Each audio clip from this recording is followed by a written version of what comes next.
பழம்பெரும் நடிகர் முத்துராமனின் வாரிசு நடிகராக தமிழ் சினிமாவில் அறிமுகமானவர் தான் கார்த்திக். நடிக்க வந்த பின்னாடி முரளி அப்படின்றதனுடைய பெயரை கார்த்திக் அப்படின்னு மாற்றிக்கிட்டாரு. இவரை தமிழ் சினிமாவில் 1981ஆம் ஆண்டு வெளியான அலைகள் ஓய்வதில்லை படத்தின் மூலமாக அறிமுகம் செஞ்சு வச்சதே இயக்குனர் பாரதி ராஜா தான். இந்த படத்தின் வெற்றியை தொடர்ந்து அடுத்தடுத்து கார்த்திக் நடித்த பல திரைப்படங்கள் ஹிட் லிஸ்ட்டில் சேர்ந்துச்சு.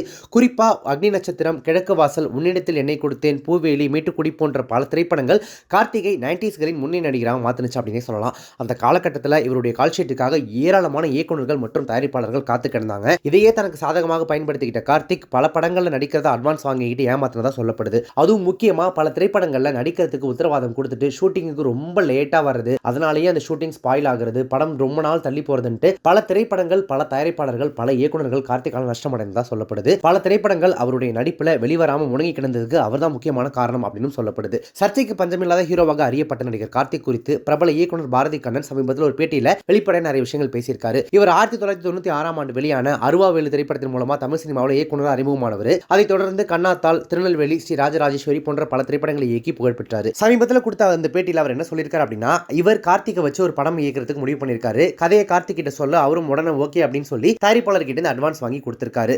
அது மட்டும் இல்லாம அட்வான்ஸ் கொடுத்து கொஞ்ச நாட்கள்லயே ஒரு அவசரமான தேவை இருக்கு அப்படின்னு சொல்லி இவர்கிட்ட சொல்லி தயாரிப்பாளர் அணுகி ஒரு 5 லட்ச ரூபாய் பணம் எக்ஸ்ட்ராவும் வாங்கியிருக்காரு. ஆனா மனுஷன் குடி கும்மாளம் அப்படின்னு இருந்ததுனால கார்த்திகால திரைப்படங்கள்ல தொடர்ந்து நடிக்க முடியலையாமா. ஒரு கட்டத்துக்கு மேல நடிகர் கார்த்திகை பிடிக்கவே முடியல அப்படிங்கும்போது அட்வான்ஸ் கொடுத்த தயாரிப்பாளர் இயக்குனர் பாரதி கண்ணன் அந்த அட்வான்ஸை திருப்பி வாங்கிடுங்க, நம்ம வேற நடிகரை வச்சு பண்ணிக்கலாம் அப்படின்னு சொல்லவும் இவரும் போயிட்டு கார்த்திக் கிட்ட காசு கேட்டிருக்காரு. அந்த அட்வான்ஸை திருப்பி கொடுத்துருங்க அப்படின்னு சொல்லி கார்த்திக் கிட்ட காசு கொடுத்தா திரும்பி வராது இண்டஸ்ட்ரிக்கு தெரியுமே, நிறைய நீங்க அடுத்தடுத்து ஃபேஸ் பண்ண வேண்டி இருக்கும் அப்படின்ற மாதிரி அவர் வந்து போற போக்கில் அலட்சியமா சொல்லியிருக்காரு. வேற வழியே தெரியாம இவங்க போயிட்டு விஜயகாந்த் சார் கிட்ட, அப்போ நடிகர் சங்க தலைவராக இருந்த கேப்டன் கிட்ட வந்து இந்த விஷயத்தை முறையிட்டு இருக்காங்க. அவர் இந்த கம்ப்ளைண்ட் மாதிரி ஆல்ரெடி ஒரு 5-6 தயாரிப்பாளர்கள் சொல்லியிருக்காங்களே, சரி எல்லாரையும் கூப்பிட்டு பைசல் பண்ணிடுவோம் அப்படின்னு சொல்லி அந்த 5-6 தயாரிப்பாளர்களையும் கூப்பிட்டு கார்த்திகை வர சொல்லியிருக்காரு. அந்த இடத்துக்குமே கார்த்திக் ரொம்ப லேட்டா தான் வந்திருக்காரு பொறுமையா. அதுவும் எந்தவித சீரியஸ்னஸுமே அந்த பிரச்சனைக்கான அறிகுறியுமே இல்லாம ரொம்ப கூலா வந்து அங்க இருந்த தயாரிப்பாளர்கள்ட்ட ஹாய் சொல்லி தன்னுடைய பொட்டியிலேருந்து ஒரு துண்டு சீட்டை ஒன்று எடுத்து, உங்களுக்கு 3 மாசம் கால் ஷீட்டு, உங்களுக்கு 4 மாசம் கால் ஷீட்டுன்னு போற போக்கில் ஏதோ கேஷுவலா எழுதி கொடுத்துட்டு ஓகே அவங்களுக்கு டேட் கொடுத்துட்டு அவ்வளவுதான் பைசல் முடிஞ்சிருச்சா அப்படின்னு சொல்லிட்டு அங்கிருந்து கூலா கிளம்பி போயிட்டாராமா.